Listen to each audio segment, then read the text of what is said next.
Here are the books that I will never stop recommending. So it's been a while since I've done a true recommendation video, and I wanted to kind of go back to the basics and share all of the books that I have recommended in various videos in the past. But this is one video where all of the books here I still stand behind. I still would say that these are great places to start with Christian fiction, romance, fantasy, historical romance, and all of these books are clean, there's no language, and I just highly recommend them. And these are just books that I love and that I'll always recommend. If you're looking for a recommendation, start here. So I'll write them all down below, and I'll link down playlists where I have other book recommendations there. You may want to start looking through my videos to see what other books I recommend, but these are my top recommendations right now. Starting with romance, I'm gonna just rapid fire these, and I'll give you like a few quick little tidbits, but otherwise read the description on Goodreads or something. But Lulu's Cafe is a top recommendation by T.I. Lowe. This is a standalone book, it's contemporary, and it does follow an abuse storyline, so if that's a trigger, beware of that. It is domestic abuse and pregnancy related, so it's very hard-hitting. This is a very intense book. It starts out quite harsh, so know what you're getting when you go into it, but it's so well done. Very strong faith content in this book too, and just really sweet romance, but lots of character development. It's a really great book, so I highly recommend it. Another top recommendation, My Hope Next Door, Tammy Gray. I love this author. I love her writing. This is an old book, but I still highly recommend it. It is contemporary. It's set in a small town, and you follow this girl who's a new Christian, and she's dealing with her parents. She's got a rocky relationship with them, and she does become friends and more with the boy next door, which is also the pastor's son of the town. So there's a lot going on, and I say boy, it's a man. They're adults, but yeah, I just love this romance in particular, and it's also like heavy when it comes to the parent relationship, and there's drug use, there's theft in this book, so beware, but it's really good. The other Tammy Gray that is just so good, you have to try this, it's Love It a Little White Lie. This book follows a girl who's an atheist at the beginning. She gets a job at a church, and you see that play out. There is a little bit of a mystery to her past that we're not sure why her mother and her aunt are estranged, and it's just so deep in the sense she does a lot of thought reflecting on herself. She comes to know Jesus, and it's such a beautiful story, but the romance is really sweet as well. And I just loved this setting. I loved the characters, so highly recommend this one.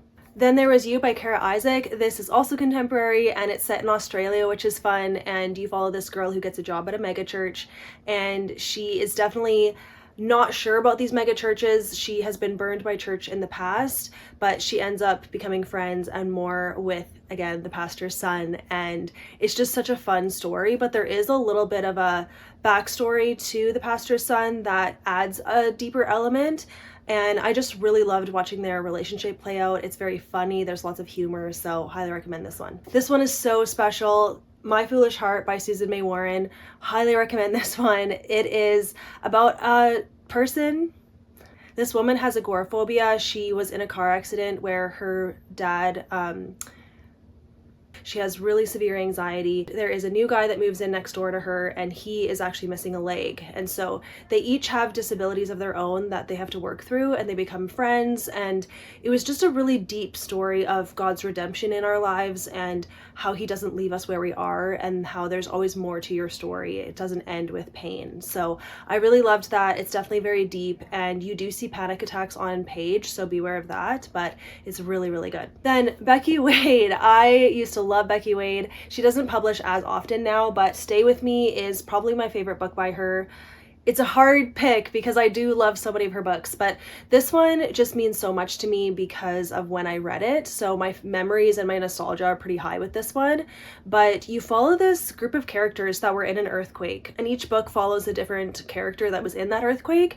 And in this one, you follow a girl who, when she gets rescued from the earthquake, she does become a woman speaker and Bible study teacher, and she's very successful, but she ends up getting injured and then addicted to opioids, something like that, painkillers, and she has to hide that, and she's going through like addiction, and it's really intense in that sense. There is a lot of addiction talk in this book. On top of that, there's secrets with her parents that she's trying to figure out, and then there's a very sweet romance, and it's very funny in that sense. But yeah, lots going on here, but I really enjoyed it. I loved all the different aspects, and it's a trilogy, so highly recommend reading all three. Lastly, for Christian romance, Autumn by the Sea by Melissa Tagg. This is such a good book. If you want some mystery when it comes to like family dynamics and family history, then you'll definitely get that with this book. The plot and character work are brilliant in this trilogy. Each book follows a different sibling, and it was just so well done. You follow this girl who is trying to discover her family, so she moves to this small town to see if maybe this family she's met could be her real family. She doesn't know her past. And along the way, she falls in love, she gets attacked, and there's like weird things happening to the property, and they're trying to figure that out. And it's such a beautiful setting. It's definitely set in the autumn time, so it's perfect for fall, and I just highly recommend this book. It's really good. On to historical. I only have 3 recommendations, but first is anything Francine Rivers. Redeeming Love is probably her best book of all time, but she has so many books. How do you even pick? I don't know, but this is the first book that I ever read by her, and I was hooked. And I do think that this is a great introduction to her just because it's a standalone, it's set in history. She tends to write in like kind of the 1800 time period in America, and you follow this girl who's a prostitute, and there is a man that God tells to go rescue her and marry her, and you follow that storyline. It's very intense. She does go into a little bit of details of the prostitution with children as well, so it's very triggering in that sense, but she is so brilliant at writing a deep story and writing God's redemption into it that all of it pays off in the end, and it's such an epic good ending, and I'm just amazed by how she wrote this story. It's brilliant, so I will always recommend this book. Then for something very fun, A Noble Masquerade by Kristi Ann Hunter. This book is very funny if you want to laugh. Audiobook is also great. You follow a very rich family, and they're all trying to find husbands and wives, and you follow the oldest sister. She has been writing anonymous letters to her brother's best friend, and then her brother's valet finds the letters and mails them out. So you follow the story of like this brother's best friend receiving these letters, and he's like, why did you send these? And she's like, I didn't mean to. And it's very funny, and there's a bit of a mystery as well, and it was just fun. So highly recommend this book. I thought the writing was great, loved the characters, the setting. It's a series, so get into it. I love it. And lastly, The Letter Tree by Rachel Fordham. This is such a good book. Great place to start with her if you've never read this author before. It is such a sweet story, this one. She is so good at writing communication. If you don't want characters to miscommunicate, read Rachel Fordham, because she is so good at creating conflict in different ways. It's not between the two love interests, it's like outside forces, which is really refreshing for a romance, but it's definitely set around family dynamics. So you follow this girl and boy, and their families are rivals, so they can't be friends, they can't talk, but they start anonymously sending letters back and forth. They don't realize that they are letter writing to each other, but it's so adorable.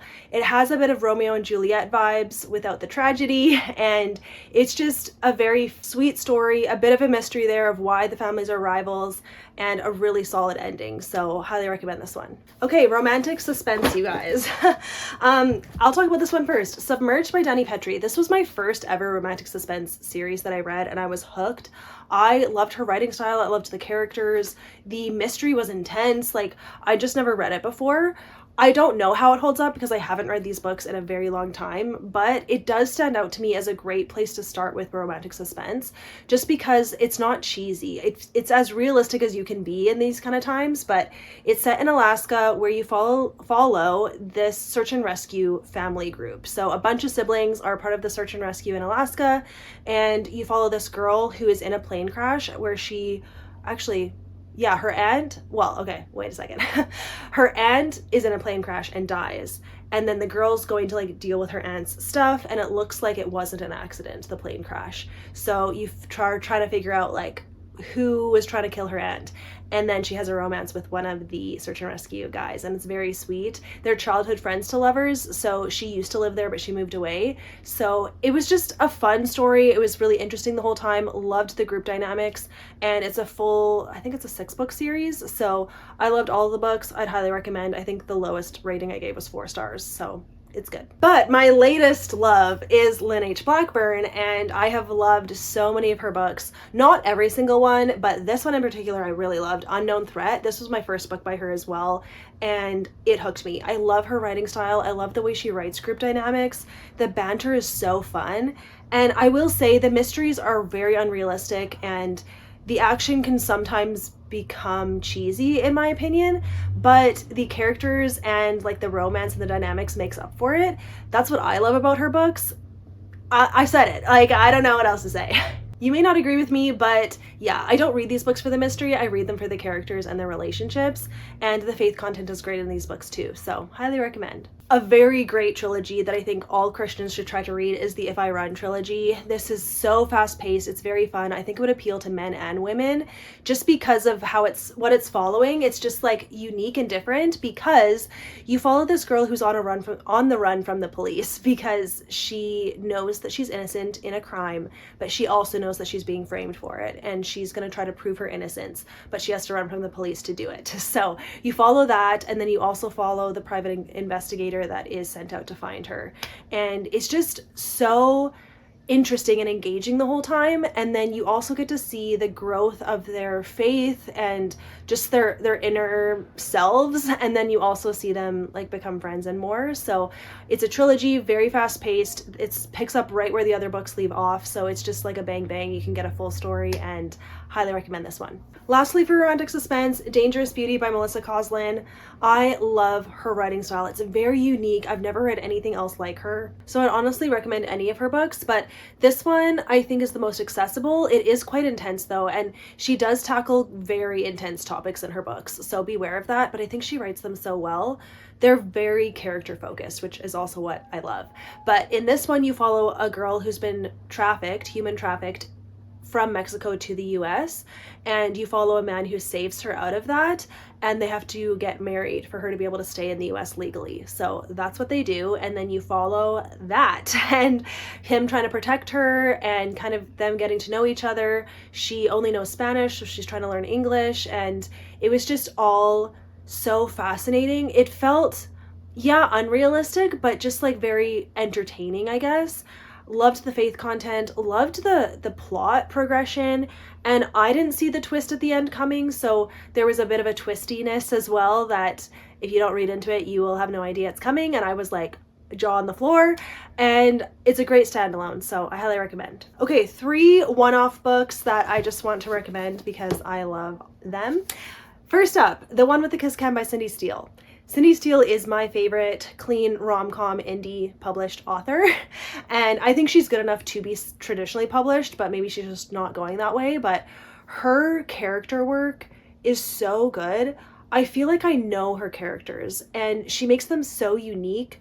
I'm just hooked from the beginning, and she also makes the banter like just fit with who the characters are. I really like how realistic her books are, even though they're not realistic because they're just not realistic. But this book is very fun because you follow this girl who's at a basketball game with a date, and it's going very poorly, but the guy sitting on her other side, he's great, and they're chatting, and then the kiss cam comes on them, and they're like, sure, let's do it. So then her date gets mad, and she's like, I'm leaving anyways, and then they never see each other for like 3 years. 3 years? 2 years? I don't even know. But then she gets a job in his same complex area. It's so cute. The way that their relationship progresses, like they become friends, he really gets to know her. There is a lot going on behind the scenes for both of them, so it's not just lighthearted, like it's quite deep. The issues that they have with family and personal struggles. I love this book. I think it's brilliant. It's so good. Her best book ever. Okay, switching gears. Heart of Red, Blood of Blue by Rebecca Belliston. This is a young adult fantasy book. It's kind of urban fantasy because it's set in our world, but it's medieval, and I don't really even know where it's set, like somewhere in Europe, I think. And this is fun because you follow this princess who is albino, and she is kind of shunned by her family and her kingdom, but there's someone going around assassinating her entire family, and so they are hiding her away. Her dad is the only other one alive, so he's the king, and he's trying to make an alliance with another kingdom, so he betroths her to be married to a really old other king. She doesn't want to do it. She runs away. And you follow that. And it's so fun. She's very naive at the beginning of the book. She doesn't really know anything. She's been hidden away for so long, and she just wants to be loved, but she's been betrayed and she doesn't know what's going on. So you really see her develop as a person over this book, and I loved watching that. The setting was great, the other characters were great, and I just found it very interesting. It was a fun kingdom story. I do tend to like medieval kingdom stories in fantasy, so this was right up my alley, and I loved the little bits of like Christian faith in this book, and I just highly recommend it. It's great. My last book that I'll always recommend, just because I've reread it now and I truly love it, and it is The Hunger Games by Suzanne Collins. I reread this trilogy last year, and then I also read the prequel and then the other prequel, the two prequels, and I just love this world that she's created. I like her characters. This original trilogy, I love Katniss. I don't know, I just think that Suzanne Collins is not writing necessarily to appease her readers. She's writing with a mission and an agenda, and I don't mind it. She is writing for the oppressed people, and that Katniss like represents the people, and I just connect with it. I don't think it's completely right all the time to like be in this war and just whatever, but it's a story, it's made up, and I am invested. I love these characters, I love this story, and I love this series, and I would recommend it. It has violence, but there's no language and there's only kissing, so I really would stand behind these books, and I'm curious what her next book is going to be, if she's going to have one, and very excited to watch Sunrise on the Reaping. Does it come out in November? Very excited for that. So yeah, I love these books. I love this world that she created. So there are all of the books that I will not stop recommending. You've seen all of them before on my channel, but I haven't talked about book recommendations in a little bit, and especially like throwback recommendations. So I hope this was fun for you. Maybe if you have seen this before, but you're like, oh, I never got around to reading these books. Now here's your reminder. So hopefully you can get them from your library, or some of them are on Amazon because they're indie, so Kindle Unlimited, and then I think the rest of them would be just in a bookstore. So hopefully you can find them accessibly. And thank you for watching, you guys. I'd be curious what your top recommendation to me would be based on these books. Like, obviously I like romance. I do like a little bit of medieval fantasy. I like suspense. I like strong faith content, deep stories that are like really heart-wrenching with really good endings. So let me know if you have a recommendation that I haven't read before. I'd be very curious to see what you guys think. So yeah, again, I'll write all of the books down below. I'll link videos down below that I have done for these books in the past, and any kind of reading blogs or anything, just check the description. Lots of info is there, and I hope you enjoyed this video. Thank you so much for watching. I'll see you in the next one, guys. Bye.